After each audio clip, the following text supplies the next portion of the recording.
Claw Hunter follows in the footsteps of titles such as Uncharted, Tomb Raider, or The Dig. It's an action-adventure game with a focus on a thrilling main storyline which takes place in 17th century on a Pacific island where Cretaceous life has been perfectly preserved.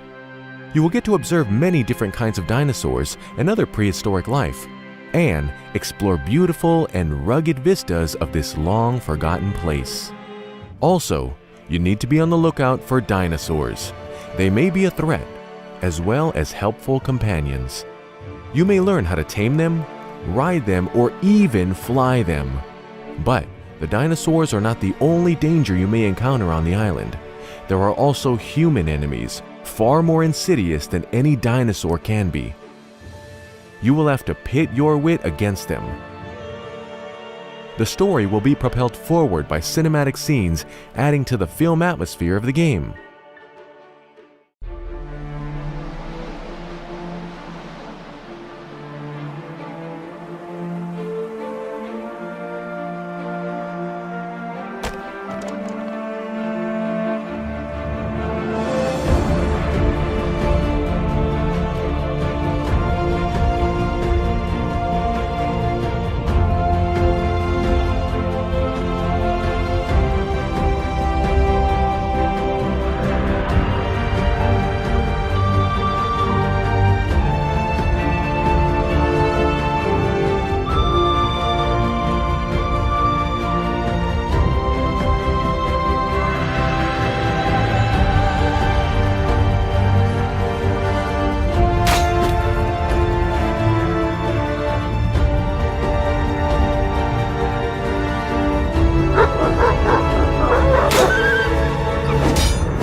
I'm the marketing director on Last Year. Last Year is an asymmetrical multiplayer horror game where one killer has to hunt down a group of teenagers. I'm playing as the Slasher, one of 3 playable killers that ships with the game. The game is set on Halloween night in 1996. We've been meticulously crafting a universe that draws you in and puts you in the center of your own 90s horror film. Survivors can actually fight back with weapons, so being the killer means you need to be smart and creative with how you attack your victims. One of the best ways to do this is with Predator mode. This lets the killer unspawn and turn invisible at any time. The killer can then move extremely fast, completely invisible to the other players, and use this to plan the perfect ambush or toy with the survivors. To spawn in or out, the killer has to be out of sight, or use the environment as a spawn point. There's a couple of survivors now. It looks like Chad and Troy. They might actually have weapons already, so it could be risky to try and attack 2 people head on. What I'll do is unspawn and look before I plan my attack. First, I'll place a trap here. Last Year is filled with different environmental spots, like this trapdoor, that the killer can use to separate survivors from one another. Now I'm going to actually use that skylight up there as my spawn point. Now that I've trapped him, I'm going to go in for the kill.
The combat skill can be effectively used against other players, NPCs, and it can be used against animals too. Although we do not recommend you attack bigger and more dangerous animals unless, of course, you're sure that you can beat them or outrun them.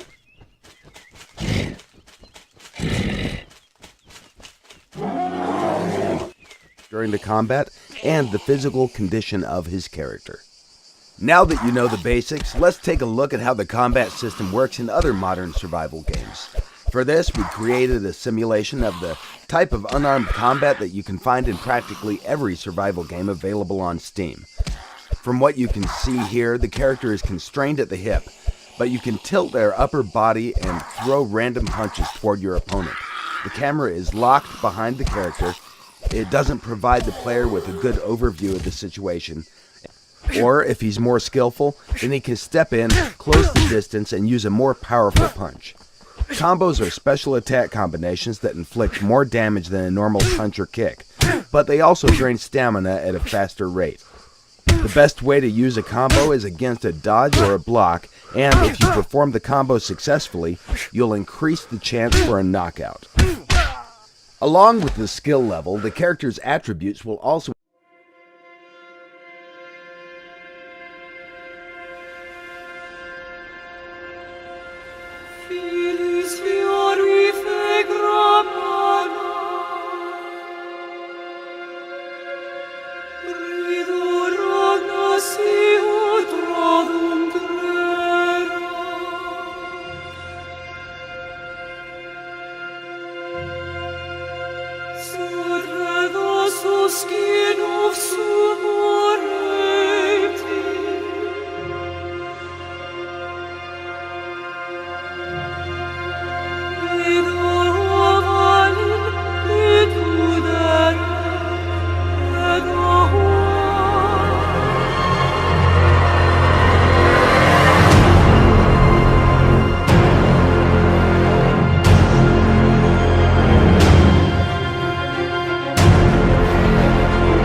and humans have almost eradicated your kind entirely. Here we can see two of them hacking away at the body of your father, probably to take a trophy. They've spotted us. We need to get away. And while a child, you can easily be killed, even by the weakest humans.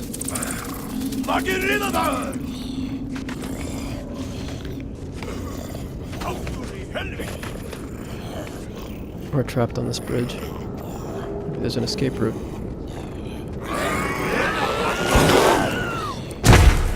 Okay, I think we're safe. As you move around the caves and tunnels that these creatures inhabit, you'll see what humans have done to your kind over the years. Sneak to safety. Now, one of the things about being a young creature is that you can crawl into spaces that no human could follow.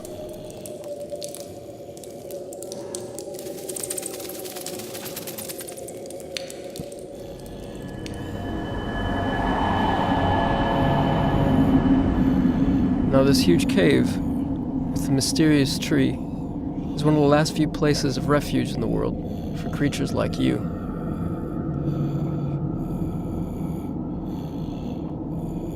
So that's the world through the eyes of a young creature, running away from even the weakest human. Now we're going to go forward in time and see the world through the eyes of a larger, more powerful adolescent creature, and see what they're capable of doing.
Each creature in the world of wild has special skills and abilities that will help you survive in this harsh environment.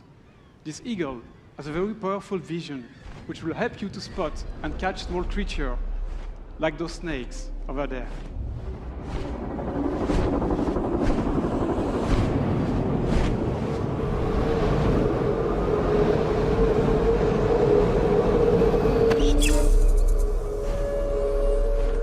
Each type of environment provides specific resources and animals that will evolve depending.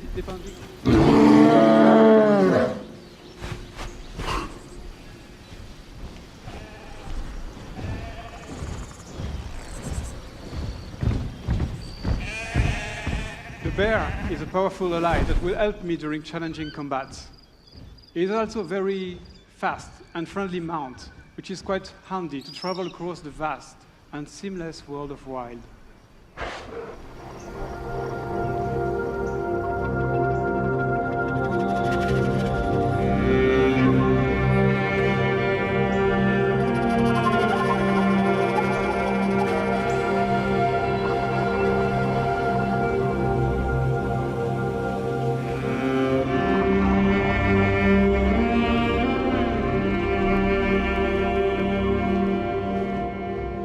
Finally reached the sacred location, where I will be able to summon the snake divinity in order to save the poison member of my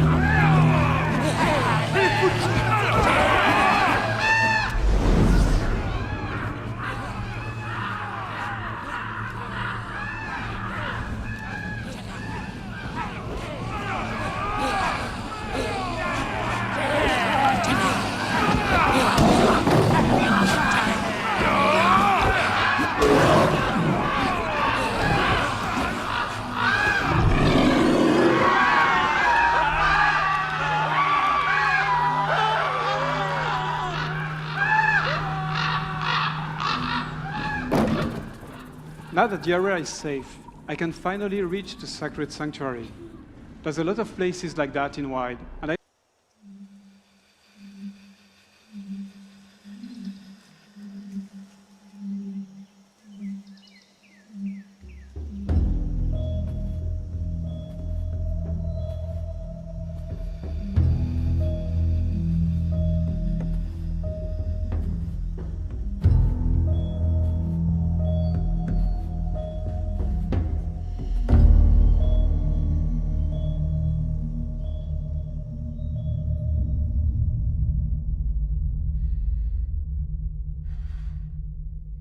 on this earth forevermore. Said I walk beside the still waters and they restore my soul. But I can't walk on the path of the right because I'm wrong. No, I can't walk on the path of the right, 'cause I'm wrong.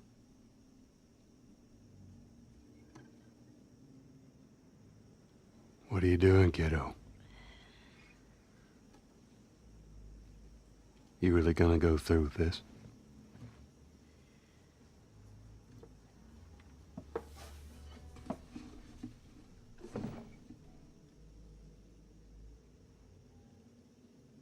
I'm gonna find, and I'm gonna kill every last one of them.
твою, а ну иди сюда, говно!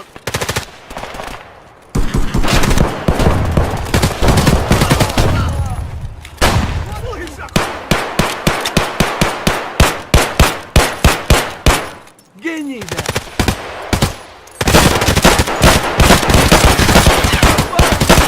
Опы! Слышь, охуеть, вообще круто!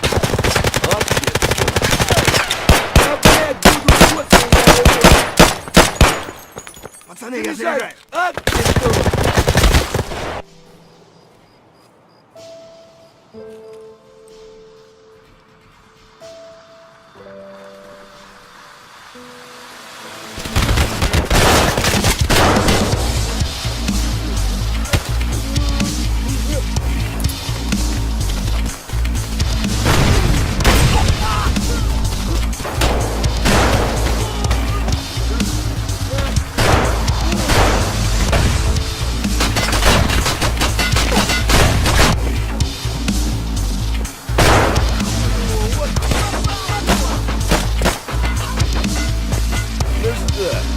Неплохой день, господа.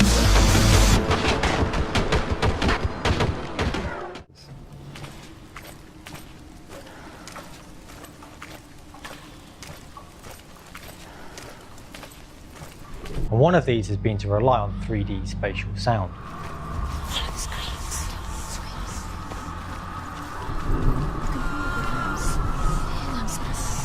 No one will judge her. No one will ever know. Oh, she heard us. In a similar way, when you play the game, you experience the world through Senua's mind's eye. Senua knows that there is no going back to how things were. Functions, it may be that we can begin to understand what happens in the context of psychosis because somebody constructs a world. She's finally arrived in the land of mist and fog. A place the Northmen call hell. The bridge that separates the living from the dead. The roots of the tree of death will take you to new lands where you will face the trials. Look around and you'll see them. The drowned, the sick. Here they lie, rotting in the fields and rivers of hell.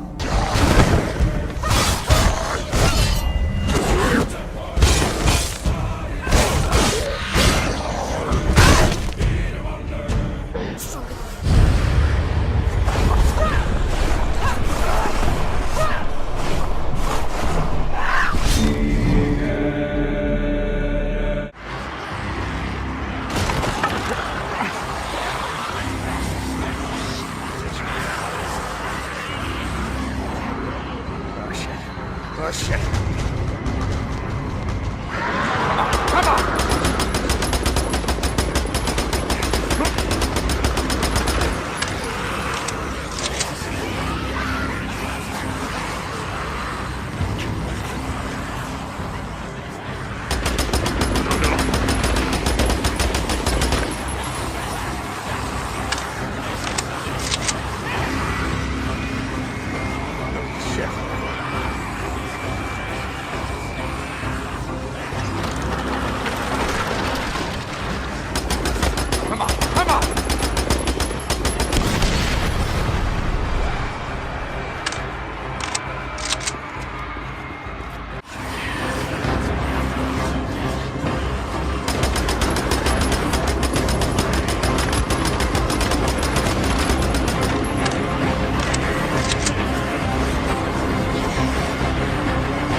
And only do the things you do. So it's the way you play the game that shapes your enemy.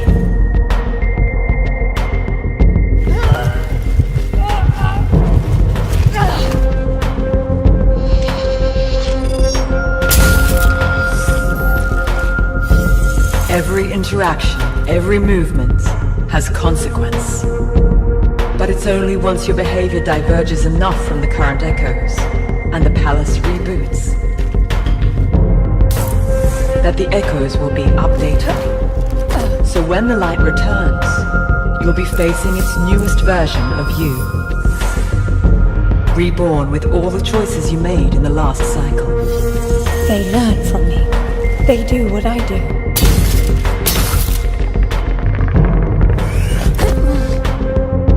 The palace watches everything you do in the light.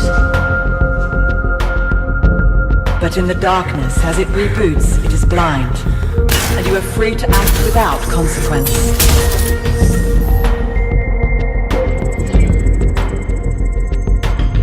The only way the echoes never change is that they'll always want to kill you. But you decide which tools they have at their disposal. If you cease to do something, so will they after the next blackout. Always stay a step ahead of the echoes. And keep a cool head if you want to survive the palace.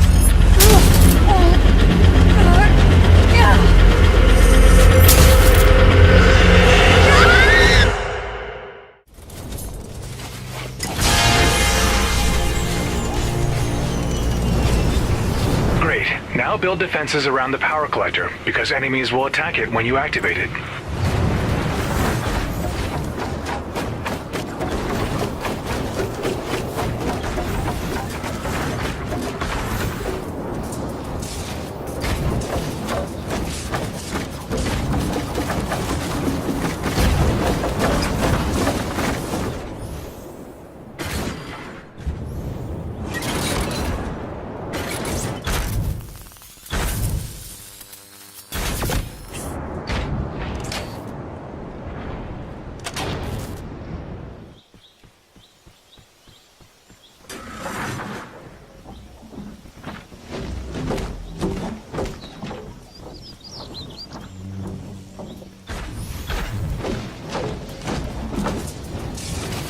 Atlas activated.